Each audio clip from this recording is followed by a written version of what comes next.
حسين اخبارك ايه؟ اهلا وسهلا يوسف. اخبارك ايه؟ منور الاستوديو الصغير بتاعنا ده حبيبي ده. بص انا انا عارفك على المستوى الشخصي، بس انا عندي استفسارات كتير ومتحمس قوي اعرف حقيقتها منك. انا موجود هنا تحت امرك. ما انا عارف يعني انا متحمس جدا اسالك. حاجه كويسه يعني. ربنا يخليك يا حسين. طيب انا عايز اسالك من الاول خالص. انا عارف ان انت من اسكندريه، بس انا طول عمري يعني حتى من وانا صغير نفسي افهم ازاي في السن ده وفي الوقت ده اللي هو مفيش بقى سوشيال ميديا، مفيش يوتيوب، مفيش حاجات دي، ممكن تطلع من اسكندريه على الزمالك على اسبانيا في خلال كام سنه. فاحكي لي بقى القصه دي كده ايه وفهمها لي يعني. طيب بص يا يوسف، انا يمكن هقول لك حاجه، هي الحظ والتوفيق، وانت بتسعى وربنا بيكرمك. دي حاجه مفروغ منها لاي رياضي في الدنيا كلها.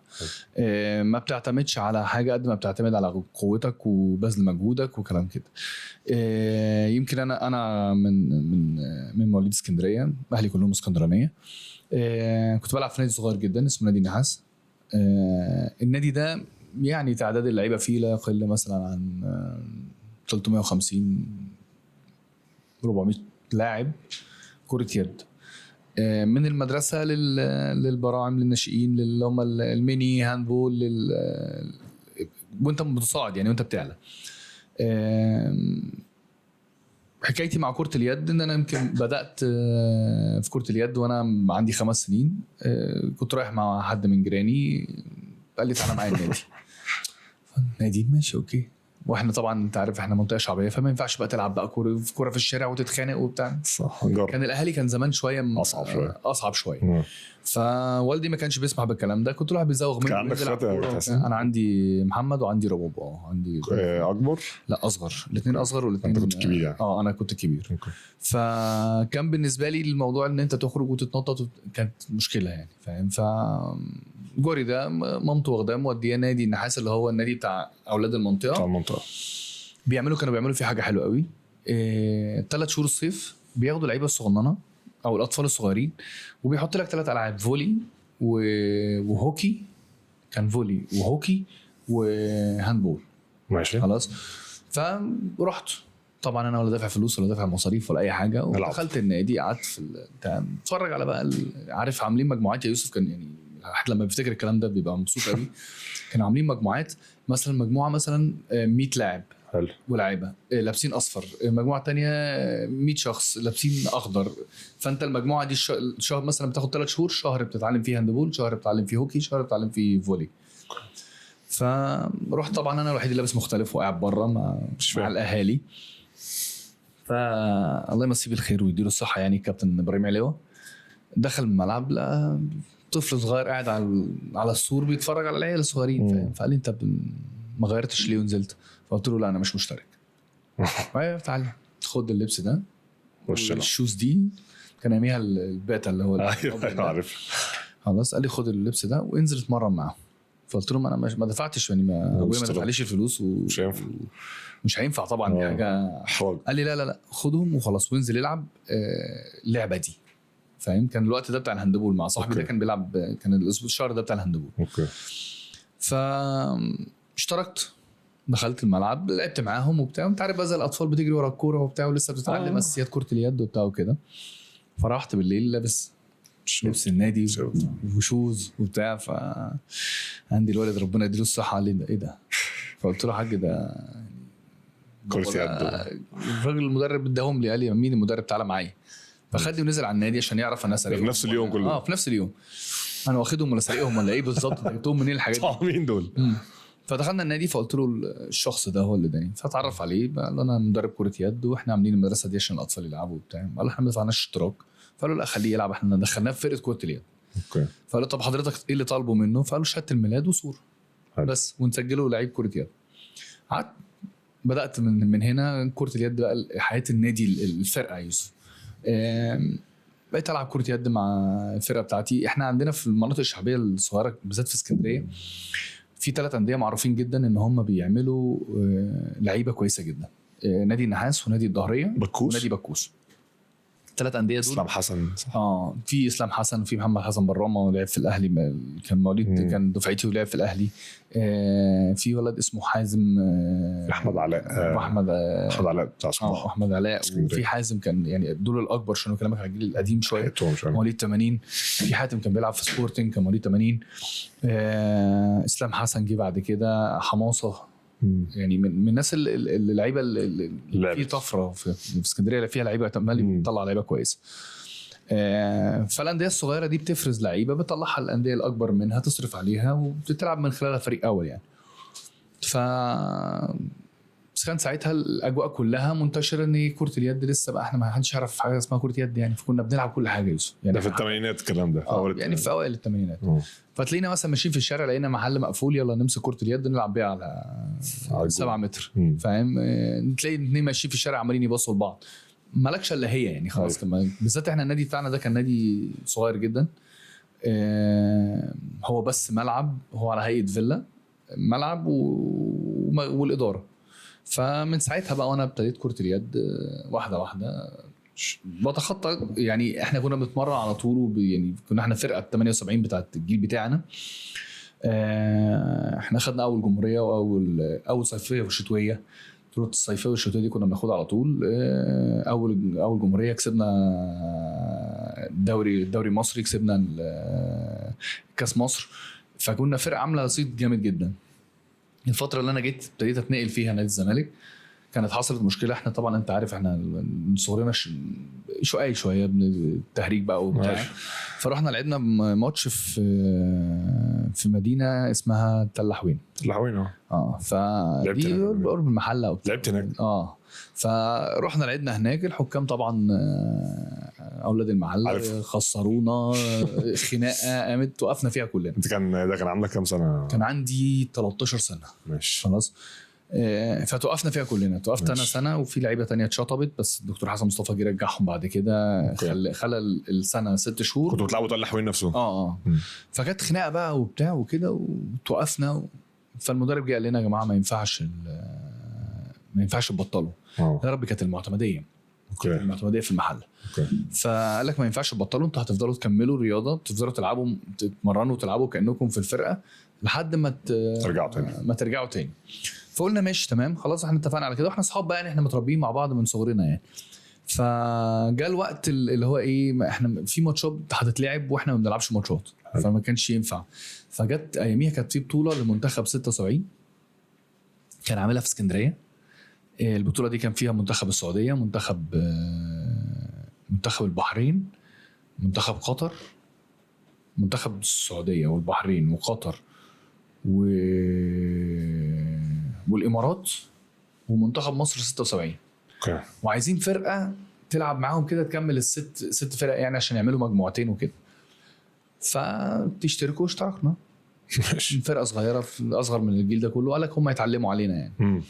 فقابلني ساعتها كابتن محمد عبد المعطي قال لي انت ما بتلعبش ليه؟ قلت له موقوف. فقلت له انا موقوف سنه. قال لي يعني ايه موقوف سنه؟ قلت له موقوف سنه خناقه في حكم بتاع انت ضربته. قلت له ما يعني خناقه تفاصيل يعني. فقال لي انت لعيب كويس، انا ما شفتكش قبل كده بتلعب في الدوري. فقلت له لا انا موقوف السنه دي بس يعني ما انا بلعب على طول يعني. فقال لي طب اوكي، فسابني ومشي فاهم. محمد عبد المعطي يعني محمد عبد المعطي كان ساعتها مرتبط بالنادي الاهلي ولا لا كان لسه سايب النادي الاهلي وكان ماسك بس هو عامه مرتبط بالنادي الاهلي مش بالزمالك. لا هو يعني مرتبط بالنادي الاهلي يعني هو محمد عبد المعطي عشان بس لو حد مش عارف هو من النادي الاهلي اصلا. هو بالظبط كده. فلما جينا لقيت فجاه الموضوع تطور من غير ما نعرف يعني. الموضوع جا كده بالصدفه. الوقف قدمنا التماس تك 6 شهور واخدنا 6 شهور وتفك الالتماس. كان اياميها كان نهايات بطوله الجمهوريه، وكان المفروض اول مجموعه احنا نلعبها نادي النحاس كان هيلعبها مع نادي الزمالك ونادي المقاولين ونادي الطيران. الطيران كان في الوقت ده كان اقوى فرقه في الدوري عندنا احنا في سننا. فرحنا كنا بنلعب في صاله دمنهور. ففوجئت ان كابتن محمد عبد المعطي موجود هو وكابتن شعبان الاداري. فوجئت ان هو موجود. اتفرجوا. انا مش في دماغي يعني. لان انا كان في اعتقادي من صغري ان انا بقول لهم يا جماعه ما حدش هيبص لنادي النحاس، مش هياخد لعيبه من نادي النحاس يعني هو عنده اهلي وزمالك وانت عارف ياخد بقى من الطيران ومن الجيش بالظبط. يعني هو عنده انديه في مصر كتير قوي، فهو هيجي يبص النادي النحاس هيسيب مثلا النادي الاولمبي وسموحه وسبورتنج وكلام كده وهيجي يفكر في نادي النحاس. انا الوحيد اللي كنت معترض يعني. عارف احنا زمان بقى الاطفال كان يلبس الريست بقى مدرب منتخب يلبس ويلف الكوره. فانا كان بالنسبه لي الموضوع يعني مش هيبص لنا يعني. فلعبنا البطوله دي. المهم صعدنا لدور النهائيات. فكانت النهائيات بتاعتنا كانت في صاله نادي الزمالك. خلاص احنا كان المفروض المجموعه دي هيطلع منها 3 فرق، والمجموعه بتاعت النادي الاهلي هيطلع منها 3 فرق، والسته دول هيتقابلوا في نادي الزمالك. اوكي. فلعبنا الماتشات. في نادي الزمالك انا بلعب اول وتاني بقى، خلاص بنصفي نهائيات مع الطيران. كان مع الطيران ساعتها، كان معانا في المجموعه. وبعد كده لما طلعنا لعب الثلاثه اللي بعديهم كسب، واحنا كسبنا كل الفرق، فهو تعادل مع النادي الاهلي في النقط، فهو اللي هيلعب النهائي. فجينا خلصنا وكسبنا البطوله وخلاص. ففوجئت ان كابتن محمد عبد المعطي اليوم ده بيقول لي اعمل حسابك يوم السبت تكون موجود في المركز الاولمبي. الكلام ده وانا عندي 15 سنه. ماشي. فعارف اللي هو مش فاهم مين ده. حضرتك مين؟ هروح المركز الاولمبي اعمل ايه؟ لا انت مين؟ ايوه فاهم اصلا تعرفنيش. قلت له قال لي انا كابتن محمد عبد المعطي مدرب منتخب 76. اوكي. كان اياميها لسه منتخب 76 اللي هو اكبر اللي هو منك بيجيل. فاياميها كان انا بالنسبه لي انت تشتغلني هو البني ادم ده بيشتغلني ولا حقيقي ولا ايه. فرحت سالت يعني بهدوء كده. سالت يا جماعه في واحد اسمه محمد عبد المعطي بيكلمني على منتخب، فاهم؟ فقالوا لي لا ده هو مدرب منتخب وبتاع. فانا عارف اللي هو ايه، انت اتخطفت برضه مش مستوعب الموقف يا يوسف. انت عارف يعني ايه الهيبه برضه. كابتن محمد عبد المعطي اللي هو بتاع النادي الاهلي صغير برضه اللي هو وانا عندي 15 سنه وهتلعب الفرقه اللي هي 17 18 اللي هم المفروض عندهم بعد كان اياميها بعد شهر ونص كان عندهم بطوله افريقيا في مصر. وكان عندنا لعيبه بقى احنا نعرفها في اسكندريه. و76 ده اللي هو الجيل بتاع حسن يسري لا الجيل حسن معايا انا جيلي، لكن الجيل بتاع محمد يحيى والجيل بتاع وائل فهيم.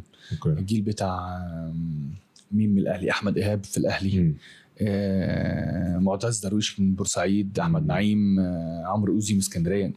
جيل كبير يعني. هو دلوقتي ما فيش منه لعيبه كتير موجوده لان هم كانوا معتقدين ان الجيل ده هو الجيل الوحيد الفاشل في مصر. مش عارف احنا يعني جيل جه في اجيال سمعتها حلوه وفي اجيال سمعتها وحشه بالظبط. فانت الجيل ده كان بالنسبه لهم اللي هو الجيل ده هيروح يخسر من اول المجموعه ويمشي على طول، فاهم؟ المهم كلمت اصحابي بقى اللي هم اكبر اللي هم بيلعبوا في اسكندريه زي عمرو اوزي، وكان في ولد اسمه اسامه كان معانا في نادي الظهريه وراح نلعب في النادي الاولمبي. فيا جماعه الموضوع ده بجد ولا ايه؟ قال لك بجد. حتى كان في لعيب الله يمسيه بالخير يعني هو موجود عايش في فرنسا دلوقتي، كابتن اسمه كابتن طارق زكي. طارق ده كان بيلعب في سبورتنج، كان كابتن نادي سبورتنج. فكلمت طارق وهو بجد قال لي احنا مجمعين يوم الاحد. فانا يوم الاحد ما جاليش حاجه، فاهم يعني؟ يوم الاحد ما حدش بعت لي حاجه، ما حدش قال لي حاجه. مش هو قال لك تعالى؟ هو قال لي تعالى بس ما فيش فاكس جه، ما فيش رسمي يعني. فلقيت يوم الاثنين انت ما رحتش بقى خلاص. فلقيت يوم الاثنين الكابتن شعبان بيتكلم النادي بيقول لهم هو فين حسين؟ هو احنا مش قلنا حسين يجي؟ طب يا جماعه احنا ما جالناش فاكس. هو الكابتن محمد عبد المعطي قال يجي يعني يجي، فاهم؟ فيوم الاحد لقيت النادي بيكلمني الحق سافر. انت عارف احنا عيال صغيرين وبتاع وكده وعلى قد حالنا، ولميت شنطه ورميت فيها اي حاجه ورايح مش عارف بقى هاخد لبس ايه، انا هاخد لبس نادي نحاس ولا هاخد لبس ايه ولا اعمل ايه في حياتي، فاهم؟ وتستلف شنطه من صاحبك وجزمه بقى انت رايح منتخب بقى خلاص بقى وهجيب لك تيشيرتات وانا جاي، وهجيب لكم تيشيرتات منتخب يا جماعه واظبطكم بس ادوني حاجه اروح بيها دلوقتي فطلع، فاهم؟ فرحت دخلت اول يوم دخلت المركز الاولمبي. قالت هتيجي على المركز الاولمبي. طبعا انت بقى عشان تنزل التحرير انت راكب القطر تنزل التحرير يا جماعه المعادي بيروحوا لها ازاي؟ خد ميكروباص لحد المعادي. طب تنزل المعادي يا جماعه فين المركز الاولمبي؟ بيقول لك في الحته الفلانيه. كل ده كان وقت عليا، فاهم؟ فوصلت يوميها كانت الساعه، وصلت الساعه 12 طالع من 6 الصبح، وصلت الساعه 12 بالظبط المركز الاولمبي. لقيت كابتن محمد عبد المعطي قاعد خش اتغدى. ماشي تمام. دخلت اتغديت. تعالى يا فلان يقعد معاك في الاوضه. اوكي ماشي. فجاه لقيت نفسي في منتخب مصر، فاهم؟ بص من ساعتها كان هو بيعمل معايا حاجه حلوه قوي يوسف، ان هو حاسس ان انا عايز اعمل حاجه. فكان ممكن مثلا يبقى ايه التمرين مثلا الساعه 4 يروح منزلني انا الساعه 3. انت عندك ساعه فردي لوحدك، فاهمني؟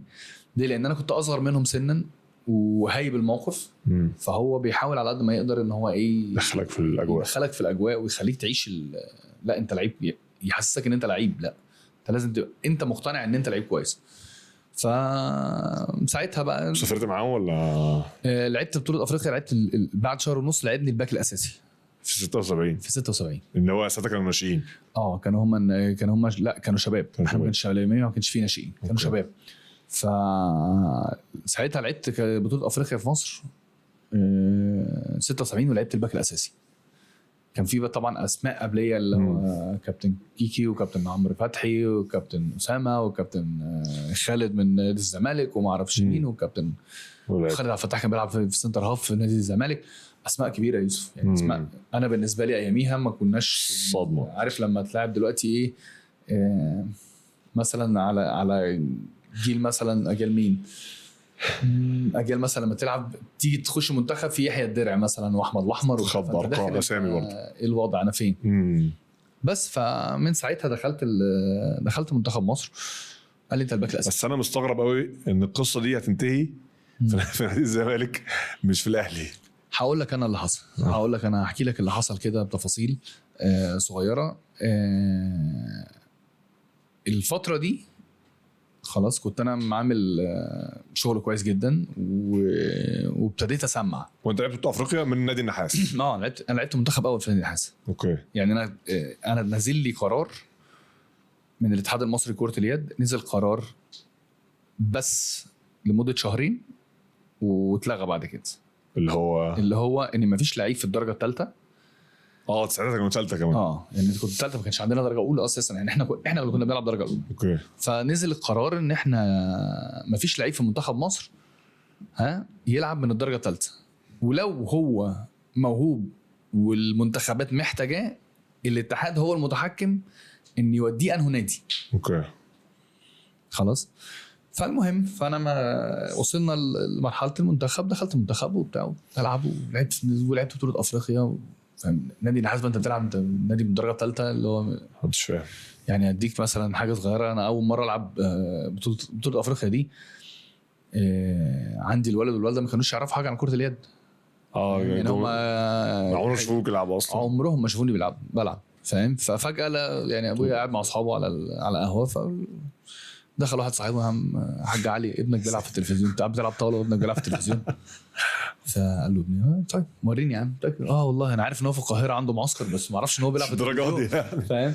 فكان الموقف كان بالنسبه لنا مختلف جدا. وان انت تطلع من اسكندريه من نادي صغير، مش طالع من نادي كبير، من نادي صغير، وفجاه تبقى في منتخب مصر الاكبر من سنك وتلعب اساسي، وتتجمع منتخب اول وتلعب وتشارك بطولات مع منتخب مصر الاول من نادي درجه ثالثه. دي كانت بالنسبه لهم حاجه كبيره جدا.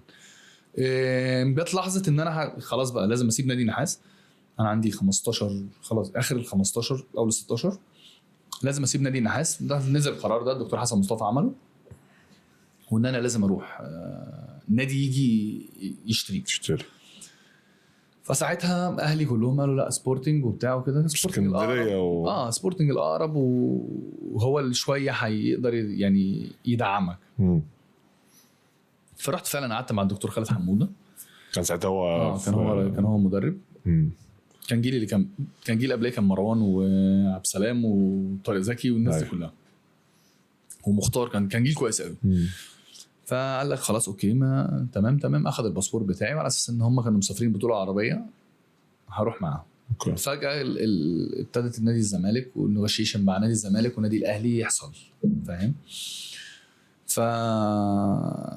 هحكي لك الموضوع ده على جزئين، لان انا عرفت الموضوع، القصه دي عرفتها قريب قوي. مش يعني مش بعيد، انا عرفتها قريب قوي. ماشي. فلما انا جيت اختار، ودي النقطه اللي انت عايز توصل لها. لما جيت اختار ما بين الزمالك والاهلي، كلمت كابتن محمد عبد المعطي. حلو. خلاص. فقال لي حسين انت لعيب كويس، وانت لازم تروح في مكان في نادي جماهيري تلعب. حلو. يعني تبذل مجهود وتلعب، الناس تشوفك والناس تاخد الاحساس ان انت يعني تاخد احساس ان انت تلعب الاساسي. فقلت له تمام. قال لي الاهلي مش هينفع تروح لسبب واحد، انت عندك هناك احمد سالم وسامح عبد الوارث واشرف عواد صغير في السن. فقال لي عشان تروح تلعب على دول، ودول ابناء النادي او هم اقدم منك في النادي، فكان هتبقى العمليه بالنسبه لك صعبه. ده كلام يعني كلام خطر على تعباطي نفسه. لا مش خطر، بقول لك حاجه. لا انا فاهم ان هو كان في ان هو كان فاكر في مصلحتك قبل اي حاجه، بس انا متخيل على التاريخ نفسه ان التاريخ كان ممكن يتحول لايه. لا انت ما انا بقول لك اهو، انت رايح على فرقه المدرب بتاعها هو مين كان بيدرب؟ معلش كنت لسه اقول لك مين درب الاهلي ودرب الزمالك؟ كابتن جمال شمس. حلو، كابتن جمال الله يرحمه كان في مدرب الاهلي. فالمفروض ان انا رايح على كابتن جمال. مين كان الزمالك؟ كابتن كمال دروي؟ كان ساعتها كابتن ممدوح هاشم وكابتن مصطفى الاحمر. اوكي خلاص. وكان ساعتها الدكتور كمال دروي شوكر رئيس النادي. فطبعا هو بيتكلم من وجهة نظر مدرب عايز اللعيب بتاعه يلعب في الاخر جو يعني زي ابنه يعني. اللحظه دي كان احمد العطار ساعتها كان في نادي الزمالك، كان موجود احمد العطار بس، وكان احمد العطار وحسام غريب. بس حسام بيلعب سنتر هاف وباك ليفت اكتر. لكن احمد كان باك ليفت يعني صرف صريح. فكان احمد ساعتها جاله عقد احتراف في الخليج في الامارات، لا في البرتغال. احمد العطار كان جاله عقد احتراف في البرتغال.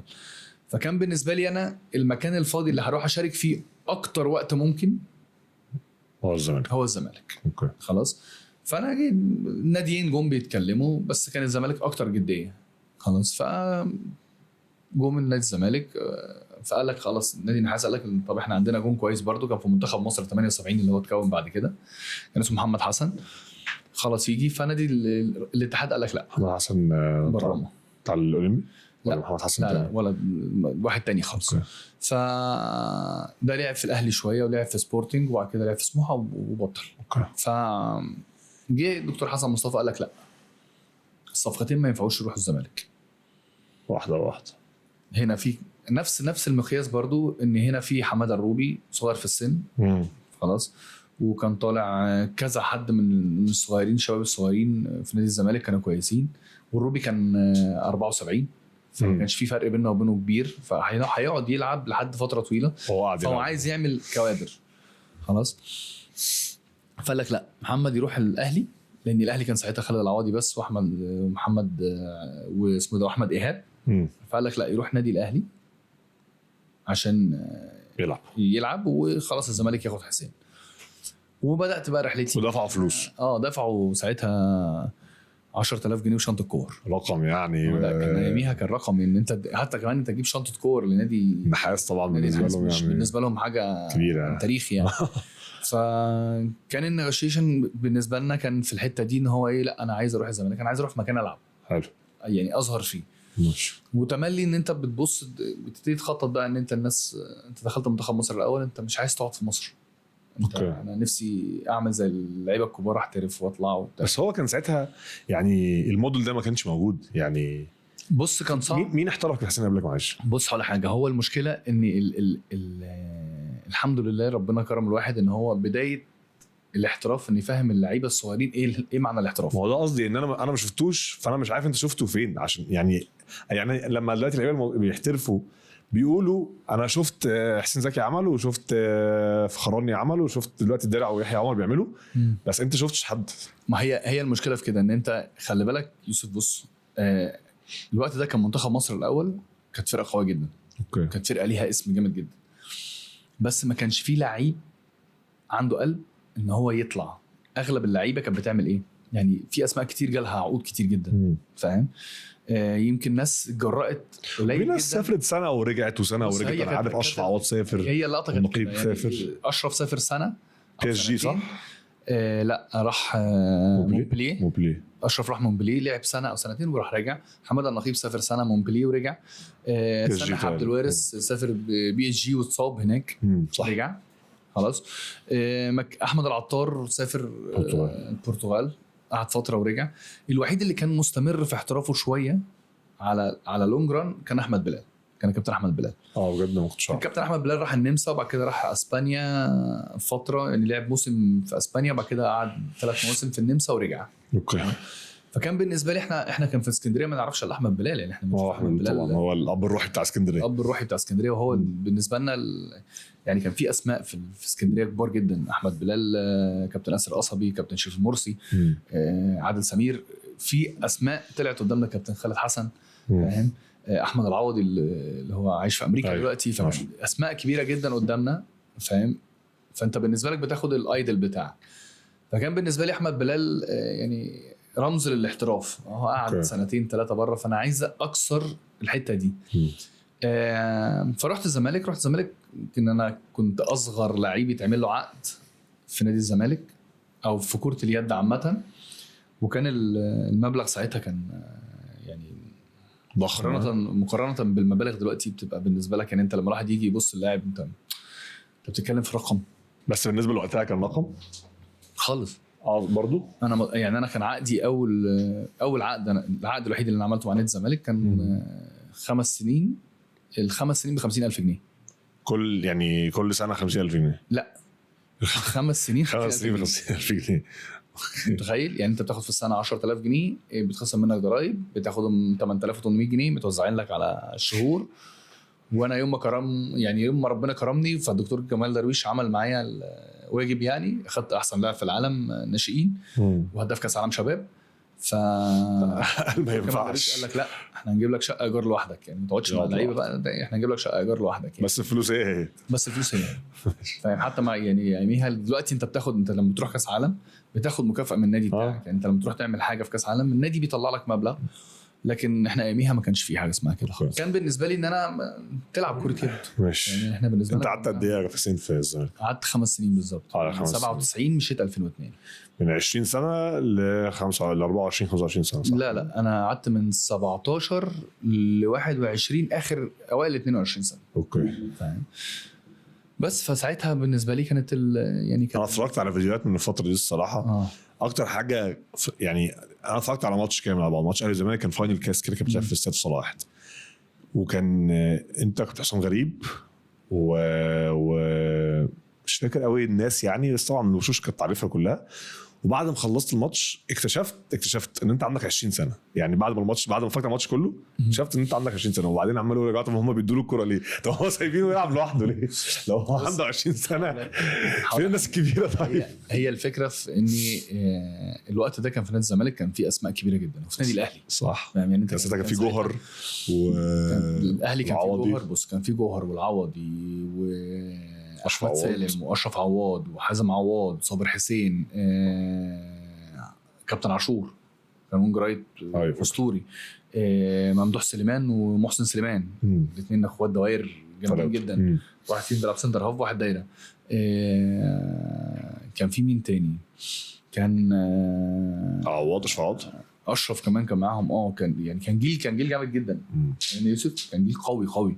وفي نادي الزمالك تيجي بقى نادي الزمالك في اسماء تقيله، في حسام غريب، ايمن صلاح، وائل عبد العاطي، محمود حسين، حماده الروبي، اسماء قويه جدا فاهمني. مجدي ابو المجد فاهمني. فالفتره دي كان نص المنتخب من الاهلي ونص المنتخب من الزمالك، وبعد كده في بعض الاشخاص من بره.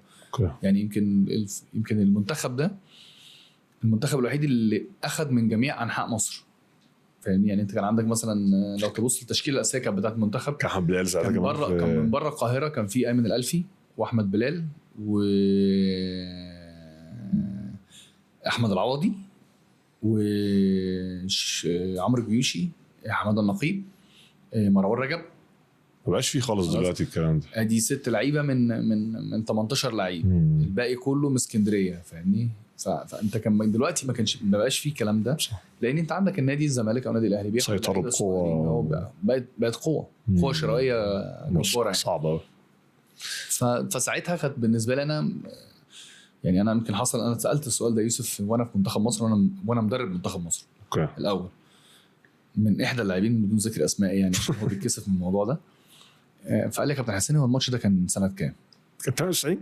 فقلت له الماتش ده كان سنه 6 لا كان سنه 2001. اوكي. فضحك فاهم.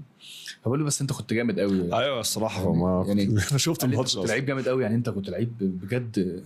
قلت له بصيت له كده، فكنت قاعد مع لعيبه المنتخب بقى فاحمد الاحمر والناس اللي عاشت معاه في قال له طبعا ما كابتن حسين كان كويس وبتاع. هو ده حد صغير يعني ما عاشرش صغيره ماشي فاهم. فجي فجاه كده فراح علي زين راح بص له كده قال له يعني انت ما شفتش حاجه. انت ما شفتش حاجه. قال له سند يعني انت بتتكلم في الفتره دي انا كان عندي 6 سنين. فاهم يعني انت بتتكلم في الفتره دي انا كان عندي 6 سنين ما كناش لسه شفنا. ودي فعلا حقيقه دي حقيقة فعلا. ان انت عندك انت عندك انا شفت الحاجات دي لما كبرت على فكره برضه، ما شفتهاش في يعني مش انا مواليد 95 فانا برضه كان عندي 6-7 سنين ساعتها. فالحاجات دي انا شفتها على كبر بقى لما كبرت دورت عليها ولقيتها انما هي مش سهله. ما هي المشكله دي احنا بنقابلها دلوقتي ان انت الاجيال ما تعرفش تاريخ كره اليد ايه. فاهم يعني انا حصل مثلا معايا موقف الناس فاكره ان انا بتضايق من الحاجات دي. انا مش خلي بالك يوسف انا مش بتضايق خالص ومش ببص مين احسن من مين ومين اوحش من مين. كان في فتره في اول ما مسكنا منتخب مصر في 2018 كان فريق نادي الجيش 2010 واخدين بطوله الجمهوريه. كسب الدوري صح؟ كسب الدوري. انا فاكر الله يرحمه عمرو حافظ. متهيألي. فالمهم احنا رحنا لا الصغيرين سوري مواليد 2010. مواليد 2010. فالاولاد الصغيرين كلمني رئيس الجهاز كابتن حسين ممكن تيجي انت وكابتن احمد الاحمر لان احنا هنكرمهم وبتاع بس عشان تصوروا مع حضراتكم وبتاع. قلت له اوكي مفيش مشكله تحت امرك يعني. وراجل كانت علاقتي بيه الشخصيه كويسه جدا فقلت له اوكي. فرحت دخلت الملعب يا يوسف كل الاطفال جريت الاحمر طبعا فاهم وكل اولياء الامور جريت عليا فاهم. فولي امر واقف بيتكلم مع ابنه فبيقول لي يا كابتن حسين ما تزعلش يعني. قلت له بزعل من ايه؟ دي سنه الحياه يعني الواحد مش يعني الواحد بس هو يعني الفرق يا كابتن حسين ما بين مثلا سنه 90 وسنه 2000 وسنه 2005 كل ده مش فرق قوي انما بقى هي الفقره اللي هي الاخر 10 15 سنه هم دول بقى اللي التاريخ حافظهم عشان بقى السوشيال ميديا وعشان فيسبوك وعشان كده ده اللي الناس هتفتكره للاسف. لا هي مش الفكره مش كده هي الفكره عيب فينا احنا. معلش هي العيب فينا احنا كرياضيين او كرياضه في مصر احنا عندنا المشكله دي فاهم. ذاكرتنا قصيره النهارده بتتكلم ذاكرتنا صغيره جدا. انت النهارده بتتكلم مثلا انا ما كنتش اعرف ان احمد بلال احترف على فكره. ما انا بقول لك يعني انا ما كنتش اعرف ان احمد بلال احترف الا لما رحت بلعب في فرقه سالتا فيجو في نادي سالتا فيجو لقيت صوره الكابتن احمد بلال موجود. بجد والله فاهم. وفوجئت ان مره كنا مسافرين في المنتخب ورحنا سالتا فيجو كان عندنا بطوله في اسبانيا بطوله وديه في اسبانيا سافرونا سالتا فيجو. احمد بلال من الناس المشهوره جدا هناك.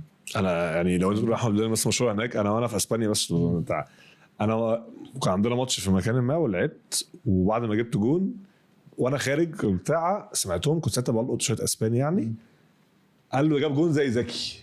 كنا في مش فاكر فين والله سواد ريال. انا بقول لك بص يوسف اللي بيحصل معاك ده هو اللي كان بيحصل معايا هو اللي كان بيحصل مع اللي قبل.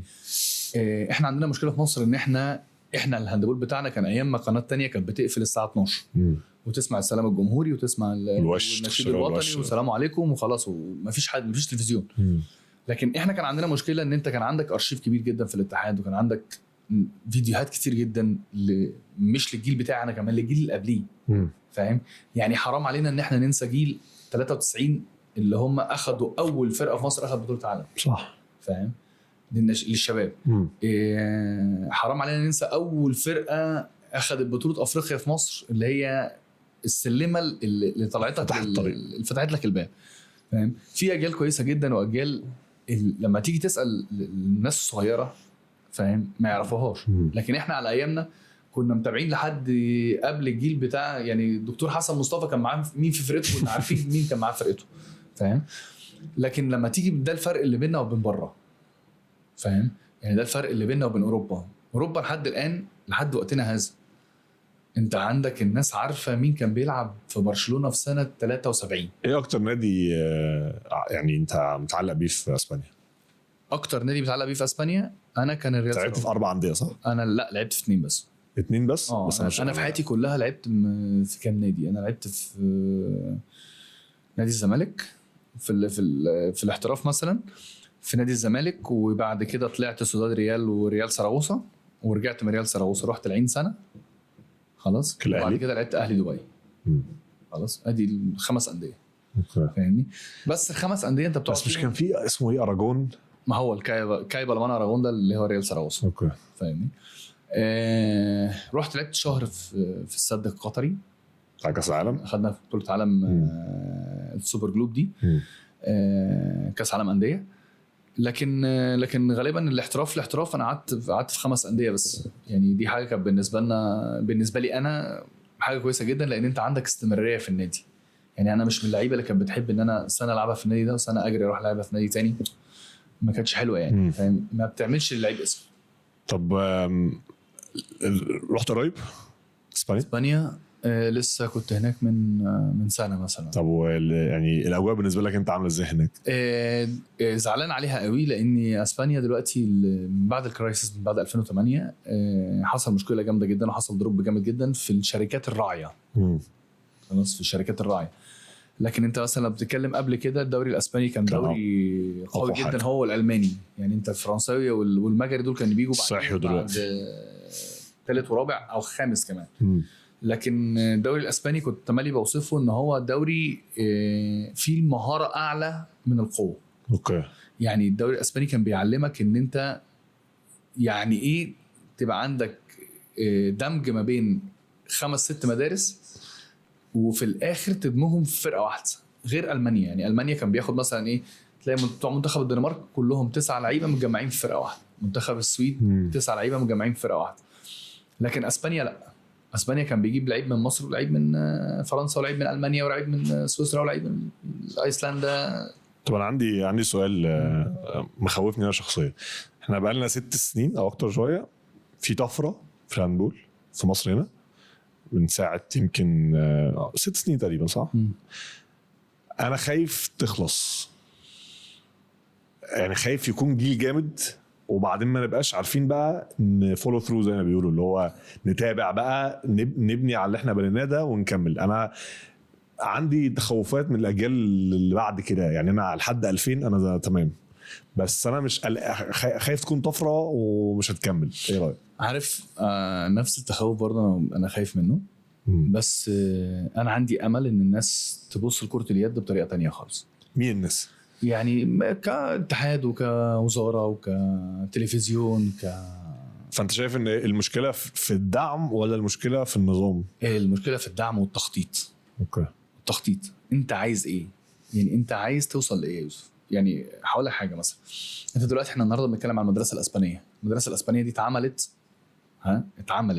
المدرسه الاسبانيه دي اتعملت، او الشكل طريقه اللعب الاسبانيه دي اتعملت في سنه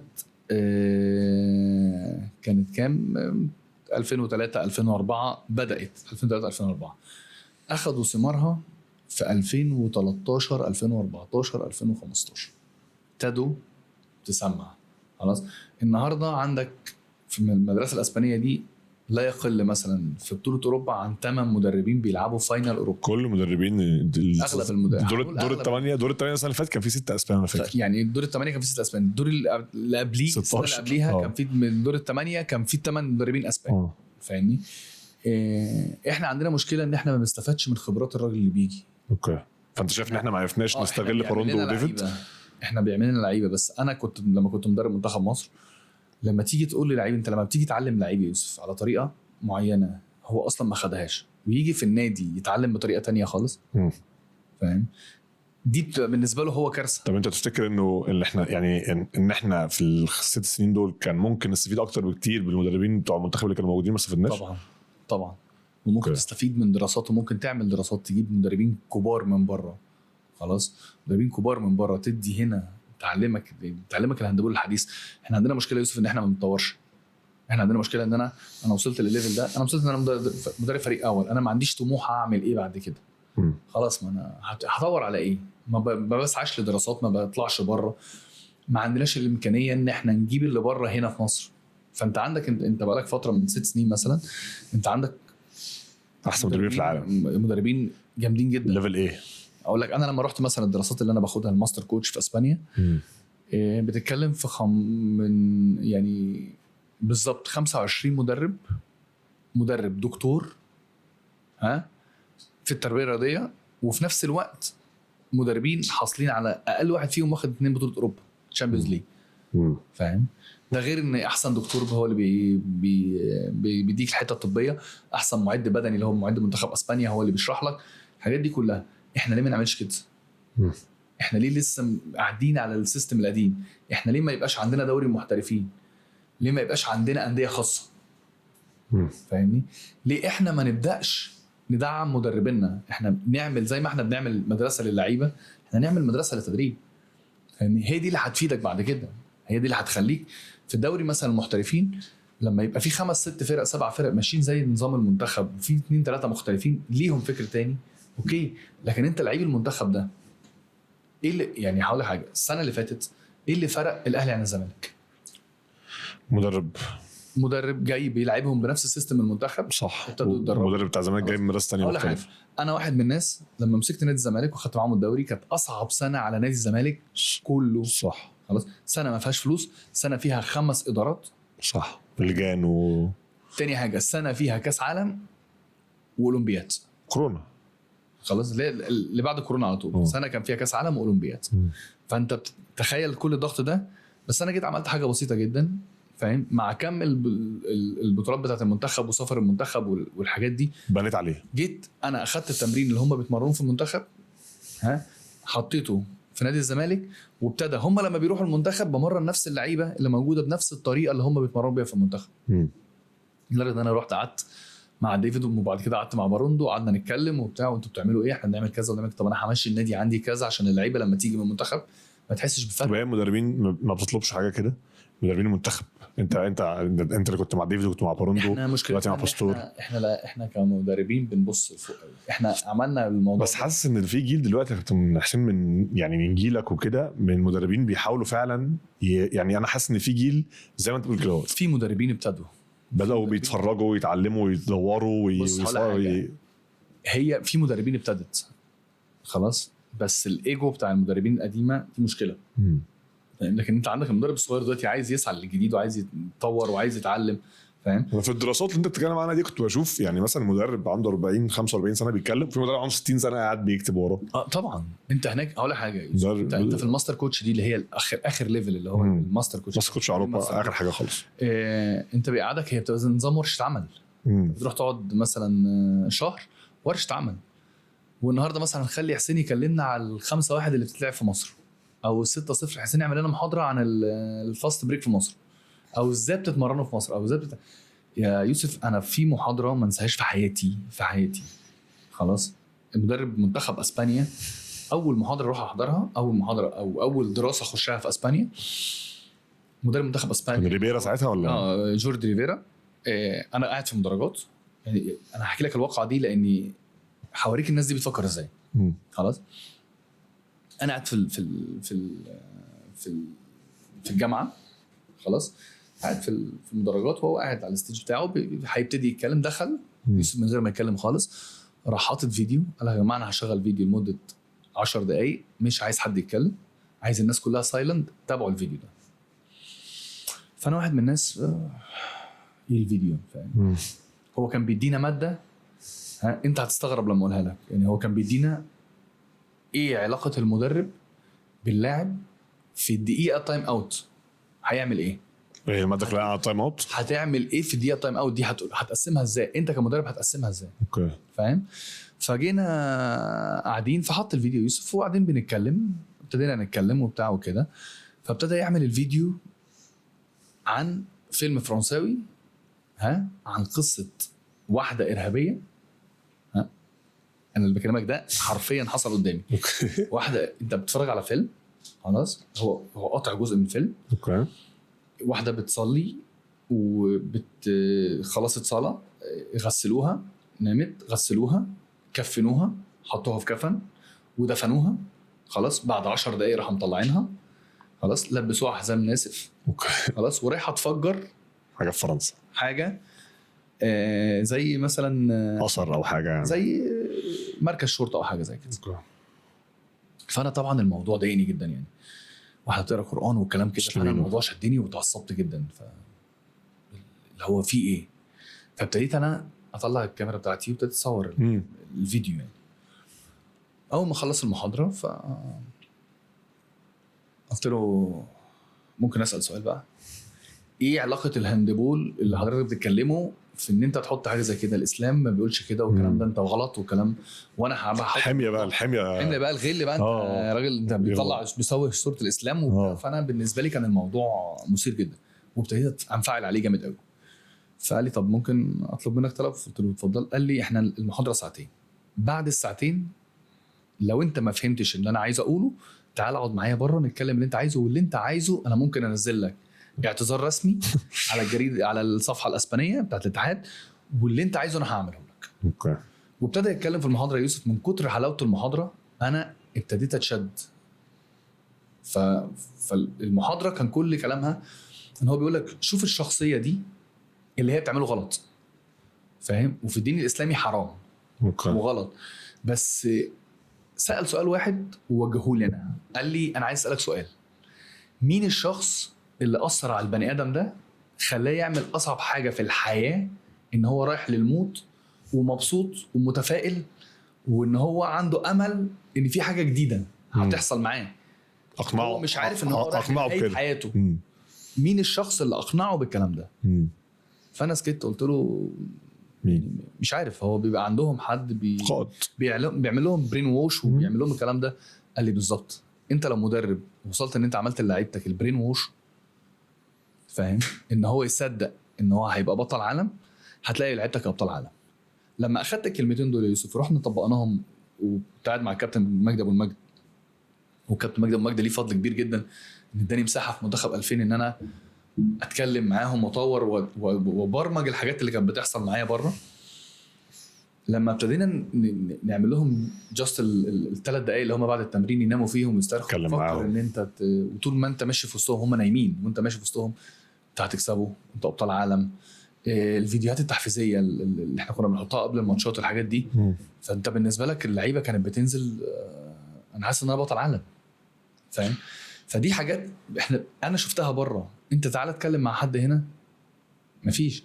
يوسف احنا لما خدنا بطوله عالم 2000 لحد وقتنا هذا، لحد ما انا قاعد معاك، مفيش حد يعرف احنا اخدنا البطوله دي ازاي، ولا احنا عملنا ايه، ولا اللعيبه دي عاشت في ايه، ولا اللعيبه دي اتحطت في اجواء ايه.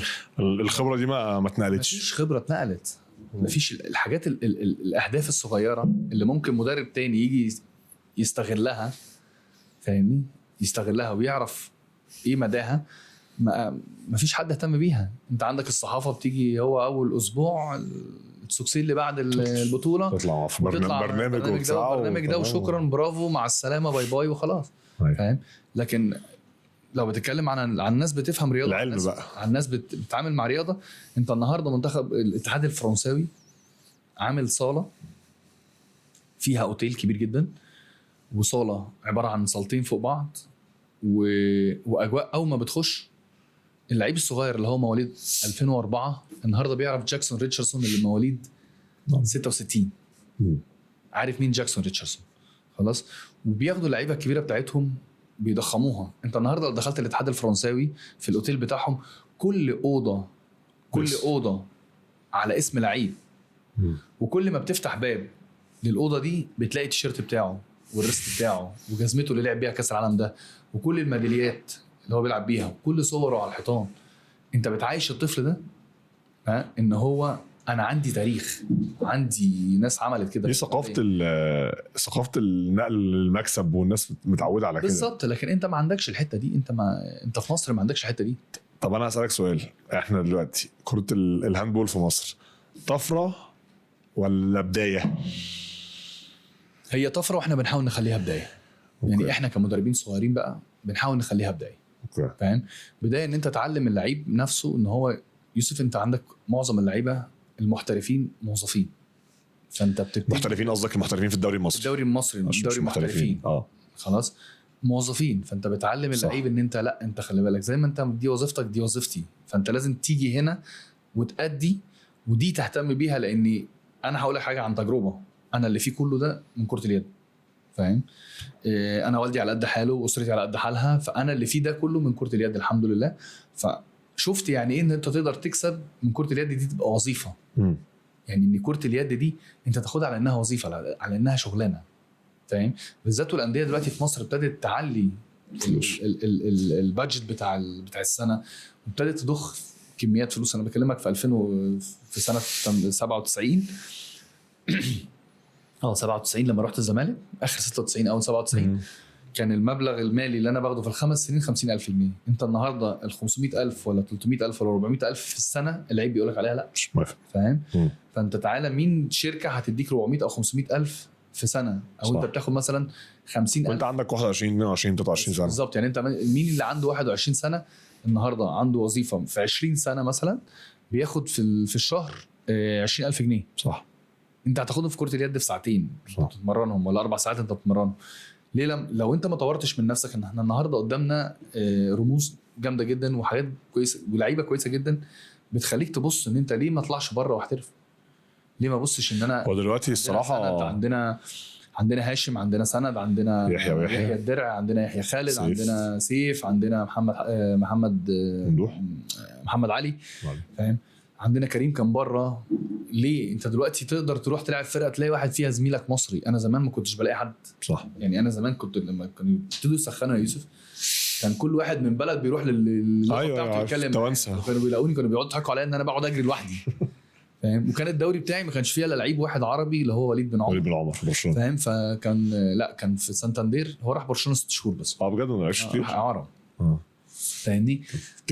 كان الماتش الوحيد اللي انا بفرح فيه سانتاندير لان بروح الاقي وليد فانا بقعد اتكلم معاه، فاهم؟ لكن غير كده انت طب انا عندي سؤال، ليه التوانسه عندهم 50 محترف واحنا عندنا 10؟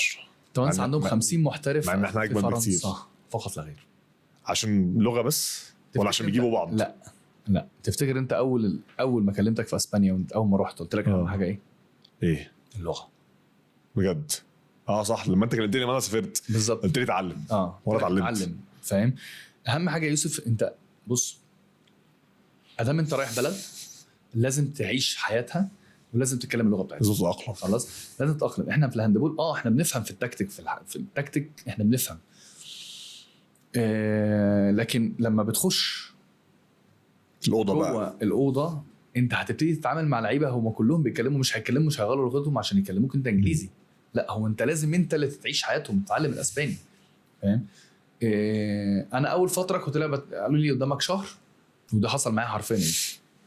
خوان ديوس رومان هو واحد من اقوى المدربين في اسبانيا وفي العالم، كان ماسك ساعتها سواد ريال، قال لي ان انت قدامك شهر 30 يوم بالظبط هنرد عليك بالانجليزي، كلنا بنتكلم انجليزي هنرد عليك بالانجليزي. اليوم ال 31 خلاص ما حدش هيكلمك انجليزي، ويوم ما هتسال بالانجلش هيرد عليك بالاسباني. تمام. فدخلت، ما انت عارف احنا مصريين بقى حدين قوي يعني. ايوه هجمع على قطع، وقعدت اتكلم انجليزي الشهر وبتاع، واتبسطت ومبسوط وسعيد وبلعب ماتشات خرافيه. فجاه لقيت الراجل اليوم ال 31 اقول له هلو، يقول لي ولا كده قال هاي ماي فريند، هاي ميبي تو، اللي هو لا بجد ولا ايه ده انتوا بتتكلموا جد، فاهم؟ لحد ما رحت اوضه اللبس، لا وانت هتقعد وتكتب الاسباني وبتاع، تاخد المحاضره تكتبها اسباني، فاهم؟ وبتاع. فانا ابتديت الاقي الاجواء صعبه عليا، فاهم؟ فابتديت لا الفتره دي، اليوم ده انا طلعت من النادي كله بيكلمني اسباني، وانا يعني عارف كله حاسس ان انت متخلف مثلا، حاسس انت في مخك حصل لك ايرور، ان هو حد يقول لك ايه انت ماشي بس عمال تقول سي نو سي نو بس عامل انت تعمل كده. فجت الفتره دي كنت قاعد في مطعم، النادي كان متعاقد مع مطعم بنروح ناكل فيه للعيبه المغتربه يعني. ففي مطاعم في اسبانيا بتبقى الام والابن هم اللي بيطبخوا، والفاميلي يعني فاميلي ريستورانت يعني. وانا اعرفهم وبقالي شهر باكل عندهم وبتاع. فدخلت فلقيت الولد اسمه خصوص قاعد ساكت، يا زكي مالك؟ فقلت له متضايق. فقال لي ليه؟ قلت له انا ما بعرفش اتكلم اسباني وانت الدنيا كلها بتتكلم اسباني مش فاهم حاجه. قال لي لا طيب يعني اتكلم، عيش زي البغبغانات. والله يا يوسف انا اتكلمت اسباني يعني، عديت الشهر ده، بعديه بشهرين او ب3 شهور كنت بكلم اسباني بيرفكت خلاص بالظبط. هو يعني هو اداني فكره ان هو الكلمه اللي تسمعها بالاسبانيه اكتبها بالعربي، يعني اكتبها نفس النطق الاسباني بس اكتبها بالعربي واكتب معناها جنبها بالعربي خلاص. وابتديت اقعد بقى مع والدته، كان يعني كنت بقعد مع ناس، كان في جروب كده بيقعد بعد الريستوران ما يقفل، فهي والدته واصحابها يجوا لها اللي هم فوق ال60 وفوق ال70 بيلعبوا كوتشينه، فانا قاعد معاهم كده عمال اسمع دي يعني ايه، فيقولوا لك فاروح اكتب لحد ما اتعلمت. لكن احنا عندنا في مصر دي مشكله كبيره جدا، ان انت اللعيب بيطلع الصغير مش عايز يتعلم، مش عارف يتعلم. انت ايه مشكله علي زين ان هو ما كملش في اسبانيا؟ كلام برشلونه، ان برشلونه لازم يتكلم اسباني ولازم يتكلم كتالوني، لازم يتكلم كتالوني قبل الاسباني خلاص. لكن انت لما هتروح فرقه مغتربه فبيتكلموا انجليزي، فانت بالنسبه لك عادي. ايه اللي ميز سند دلوقتي في فرنسا؟ كان فرنش، ابتدى يتكلم فرنساوي وخلاص، فاهم؟ فانت عندك اللعيب مجرد ان هو طلع. محمد علي دلوقتي، محمد بدأ علي بيتكلم كان أسباني. لسه قاعد معايا في الصيف اللي فات. فبقول له محمد، قال لي انا اخدت نصيحتك، انا اول حاجه رحت اتعلمتها الاسباني، أنا كمان. الاسباني وبعد كده اتعايش، فاهم. فاحنا كان عندنا مشكله ان احنا اللغه نفسها اللي انت بتطلعها، احنا عندنا لعيبه كويسه جدا بس ما عندهوش فكره اللغه دي، مش موجوده في تونس اغلب اللعيبه بتاعتها، خلي بالك عندك 2 لعيبه بس 2 لعيبه طلعوا بره الدوري الفرنسي ايام ما كانت تونس فرقه قويه. 2 بس طلعوا بره الدوري الفرنسي. مصباح، لا اسمه ايه ده، هيكل، لا وليد بن عمر، وكان صبحي سيود. صبحي سيود اللي هو الباك اللي كان عامل كده. ايوه. صبحي كان بيلعب، هو وليد راحوا سوداد ريال، راح اسبانيا، وبعد كده صبحي احترف في اسبانيا في فرق تانية، ووليد راح سانتاندير. خلاص، هم دول الاثنين الوحيدين اللي طلعوا بره الدوري الفرنسي، لكن بقيه اللعيبه كلهم فرنسا الفرنساويين. ودرجات بقى، درجه اولى، درجه ثانيه، درجه ثالثه، درجه رابعه، عشان اللغه يا يوسف، عشان هم بيتكلموا، هم اوريدي في المنشأ، في بلد المنشأ بتاعتهم بيتكلموا فرنساوي. فانت بالنسبه له هو انا هروح اتعلم اسباني ليه وانا ممكن اتكلم في دوري تاني فرنساوي. لكن اللعيبه دي انت لما تروح بقى الصعب، يعني انا كنت بتكلم مع وليد بن عمر في الموضوع ده، قال لي الصعب يا حسين ان انت تروح تعيش مع فرقه، مع ناس انت مش فاهمهم وهم مش فاهمينك. دي اصعب حاجه. ويمكن انا قعدت 10 سنين في الدوري الاسباني. في 10 سنين ده كان رقم بالنسبه للعيب، اي لعيب مصري بيطلع من مصر مستحيل. كانت بالنسبه لهم انت ازاي مستحمل 10 سنين بره، فاهمني. فدي كانت، انا شايف ان هي كانت ميزه يعني. طيب هسألك بقى في حاجات بره الموضوع شويه، وحاجات سريعه يعني. ايه احسن ذكرى ماتش او حاجه ليك هنقول؟ احسن ذكرى كان نهائي بطوله كاس الامير، كاس الملك في اسبانيا. خلاص، وكانت في رمضان. والماتش ده انا طلعت فيه، كنت واخد فيه هداف الدوري الاسباني. بتطلعوا مين؟ كنا بنلعب برشلونه، جبت فيه حدود 13. ده في السوداد؟ جبت في حدود 13 14 جون حاجه كده يعني. انا تقريبا شفت الماتش ده برضه. كان ماتش قوي جدا، وكانت بطوله نفسها قويه جدا يعني، مش البطولات القويه. وانا ساعتها بعديها اتكرمت على طول واحد من الهدافين الدوري الاسباني، ومن اقوى 5 لعيبه في الدوري الاسباني. واوحش ذكرى؟ اوحشها ان انا ما كنتش بتعامل. لا بس ذكرى معينه يعني، في حاجه معينه، ماتش معين خسرت حاجه في ماتش ضايقتني. هقول لك حاجه، اخر الفاينل بتاع نهائي ابطال اوروبا في برشلونه، كنا كسبنا عندنا فرق 1 وهم كسبونا فرق 2. كان بالنسبه لي كانت حاجه كارثيه يعني. يعني عارف ان انت توصل لبطوله اوروبا وتلعب بطوله اوروبا وتخسر اخر ماتش فرق 1، كانت بالنسبه لي كارثه يعني. طب احلى ذكرى مع المنتخب؟ احلى ذكرى مع المنتخب، انا منتخب فيهم المنتخب الكبير وانت بتلعب؟ منتخب الكبير وانا بلعب ماتش روسيا او بطوله فرنسا عامه، سيمي فاينل مع فرنسا. سيمي فاينل مع فرنسا، والدور الثمانيه دور الثمانيه اللي هو كان مع منتخب روسيا. اوكي. وتاني احلى ذكرى برضه مع المنتخب؟ يوم ما اجبرنا ان احنا نسيب المنتخب. اوكي. لما اي حد فوق السن معين، صح؟ لا قال لك انتوا كبار في السن خلاص، فانتوا بالنسبه لنا خلاص مش مناسبين يعني. فان انت تسيب منتخب بلدك، وان انت في عز ما انت كان عندك 32 سنه او 33 سنه تقدر تأدي، فاهم. فكانت بالنسبه لنا احنا كان موقف كارثي يعني. مين اللي ياخد الدوري السنه الجايه؟ هقول لك حاجه، الدوري كله شبه بعضه. اوكي. يعني انا مش شايف ان في فرق كبير بعيد عن الجزيره يعني. لا والله انا شايف ان الدوري كله قريب من بعضه. السنه دي هتلاقي فيه مفاجآت. السنه دي هيبقى الدوري صعب جدا جدا جدا، وبالذات ان انت فيه هبوط 4 وصعود 2.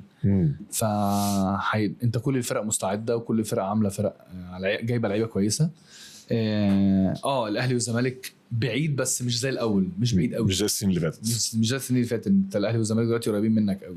طب وايه رايك في الزمالك بقى بشكل زعلان عليهم، زعلان على نادي الزمالك، على النادي كله. اوكي. يعني هو كنادي وكفرقه هاندبول انا زعلان عليهم. طب شايف الفتره الجايه يعني شكلها ايه؟ لازم يبقى في ذكر في نادي الزمالك، او راجل في نادي الزمالك يلم كره اليد تاني، بالذات كره اليد.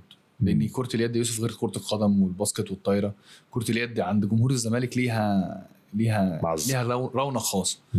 فان يبقى في ذكر في نادي الزمالك يخش نادي الزمالك كده يقول لا، اقفل الدنيا 3 4 ونقفل الدنيا ونقفل على نفسينا تاني. هتبقى حاجه تبسطني جدا. اوكي. السكواد انا شايف السكواد بتاع الزمالك دلوقتي يعني هي اضعف سنه مرت في تاريخ نادي الزمالك. انا من ساعه ما دخلت نادي الزمالك لحد وقتنا هذا انا شايف من ساعه ما انا اتفرجت يعني مش اوحش سنه لانه برضو ما تنساش السنين بتاعه اللي هي بقى المشاكل والهبوط يعني دي نتغاضى عنها ولا حاجه. انا مش هكلم يعني نطلع بره السنين اللي هي بتاعه الهبوط والكلام اللي السنين بتاعه الهبوط سيبك من سنين طلعها بره. احنا ما بنعدهاش لان صح. انت حصل معاك مشاكل بسبب ظروف اداره او صح. انا بتكلم على الفرق اللي هي بتنافس. انا بكلمك في كيان كره اليد جوه نادي الزمالك. فاهم يعني احنا كنا في أسوأ ظروفنا. مش بكلمك على افراد الفرقه على منظومه. انا بكلمك على منظومه مش على افراد. افراد يمكن فيهم لعيبه كويسه جدا ولاعيبه فيهم لعيبه قويه جدا بس انا بكلمك على منظومه بايظه من كل حته. ايه اللي بيميز طيب نادي الزمالك عن الاهلي؟ لمته. خلي بالك طول عمر نادي الزمالك في لمته. نادي الزمالك هقول لك حاجه ابسط حاجه بطوله افريقيا اللي كانت اخر بطوله افريقيا دي اللي هو قصه السوبر كاسكوس اللي اتلعبت في نادي الاهلي. ان نادي الزمالك ياخدها في الوقت ده كانت صعبه جدا. بعد مدرب مشي قبل البطوله باسبوع وكابتن هتلر هو كان المساعد بتاعه جاي بتاعه وهتلر لسه مش عارف الناس. بس انت عشان عندك فرقه الزمالك ليها كبار وبيلموها بيقفلوا على نفسهم. هي عيله واحده بيتقفل عليهم جامد قوي. وان احنا عندنا هدف واحد ان احنا نكسب عشان اسمنا. فاهم هي دي اللي مش موجوده في اي نادي تاني. ابتدى نادي الاهلي دلوقتي يتعود عليها بعد ما كسب البطولات اللي فاتت. طب انا اسالك سؤال. انت مش بتقلق انه الزمالك دلوقتي معظم الكبار بعد الاحمر يعني مش من النادي؟ مش دي حاجه ما تقلقكش يعني؟ انا مش شايف النادي طلع من الناشئين الزمالك. ما انا قلت لك منظومه يا يوسف.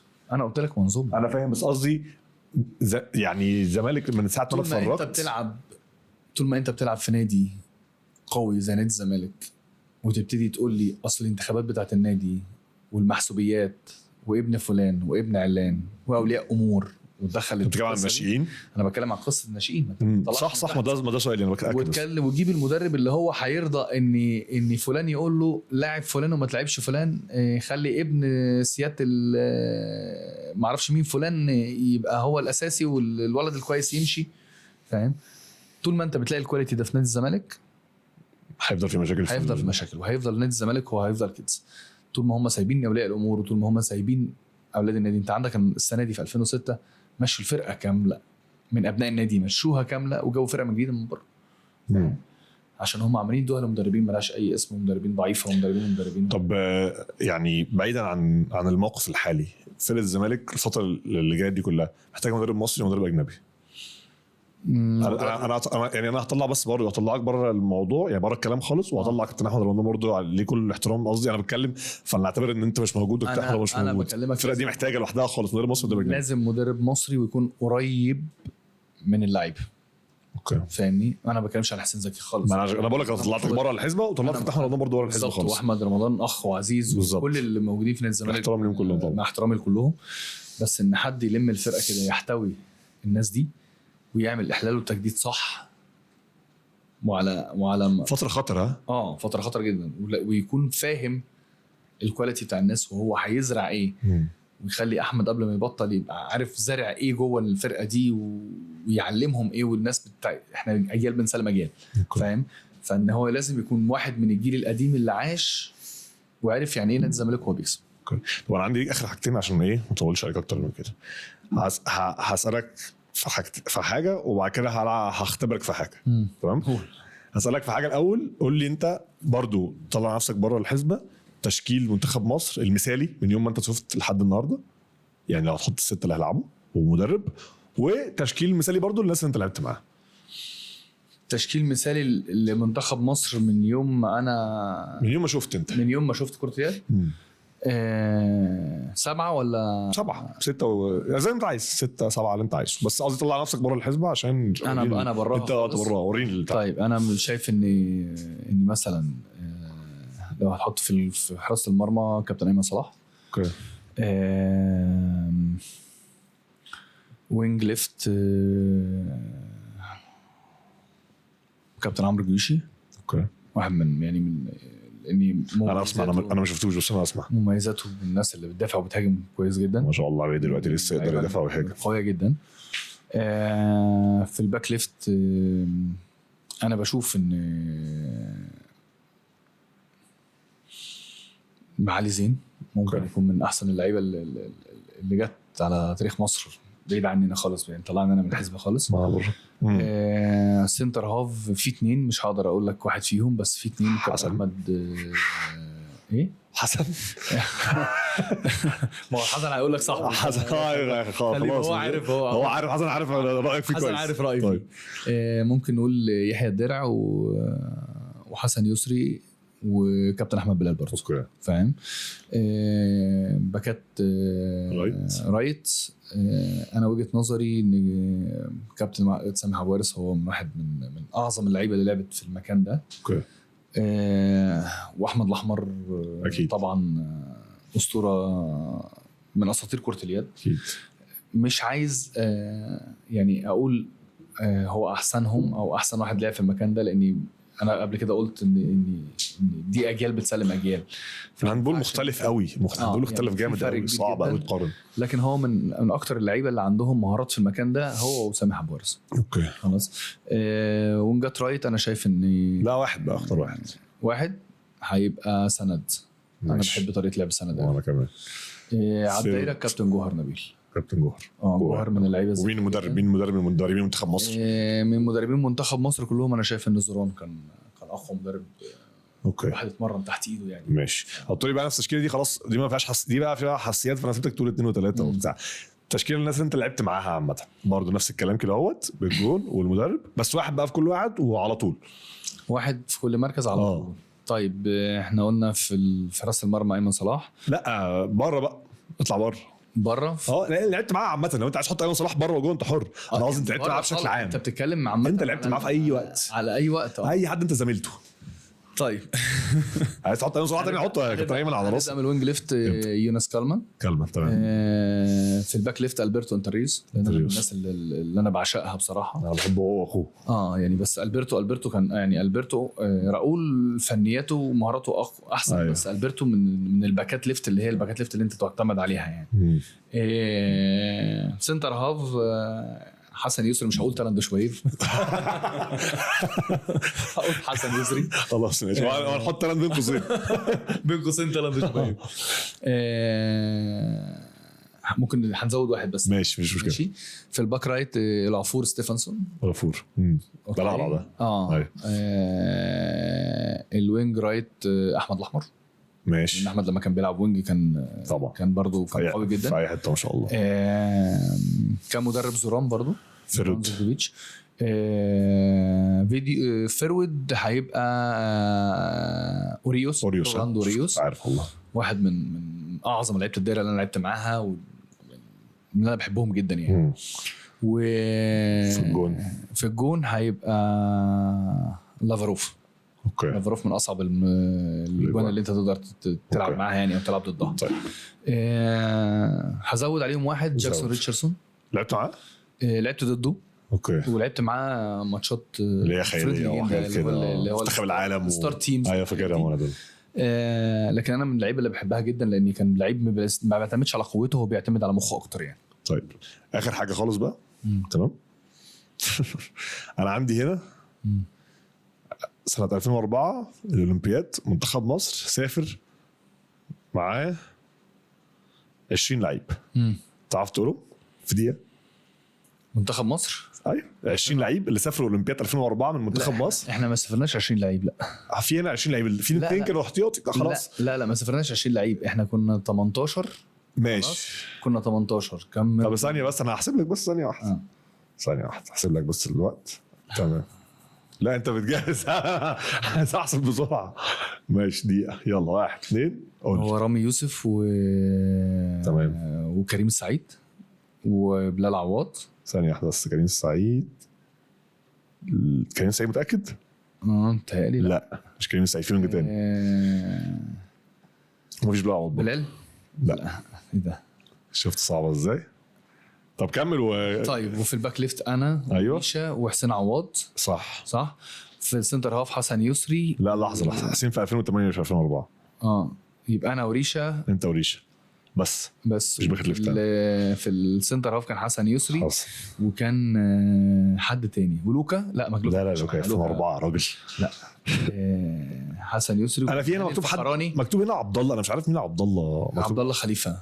عبد الله مكتوب هنا بس انا مش عارف ده كان عبد الله موجود خليفه ولا كان فيرود. مكتوب هنا باك ليفت بس ماشي كمل. عبد مفيش الله باك- محمد عبد الله محمد صح. عبد الله محمد. مين عبد الله محمد؟ عبد الله محمد كان بيلعب في الزمالك، كان الجيل بتاعنا 78 ولعب في ما وعدش الزمالك. عليه. هو ده كان الباك ليفت. وهاني الفخراني هاني في الباك الفخراني. رايت، احمد الاحمر، صابر الأحمر. حسين، صابر في باك رايت كمان شريف مؤمن. شريف مؤمن في واحد شريف كمان مؤمن. مين؟ حماصه او 2004 صعب قوي حماصه. يا الله طويل كرم. كرم. وكان في جون حماده الروبي وحماده النقيب هذا صح؟ الروبي حمد النقيب صح. فاضل لك انت قلت لي فخراني. كان فخراني وكان عبد الله خليفه صح. وكان وائل فهيم متهيألي. وائل فهيم صح. فاضل واحد. فيرو التاني. فيرود بس ساعات كان فيرود ساعات كان مش فيرود. لا صعب دي. كابتن مروان. كابتن مروان يا جماعه. تمام يا كابتن حسين معلش احنا عطلناك وقعدناك ومبسوطين قوي بيك قوي وان شاء الله يعني انا عندي حاجات كتير قوي فان شاء الله شويه ونعمل واحده كمان نسال في حاجات اكتر ان شاء الله. انا تحت امرك واحنا انبسطنا بيك جدا. سعيد ان انا كنت معاكم النهارده وربنا يوفقكم ان شاء الله يا كابتن حسين ربنا يخليك.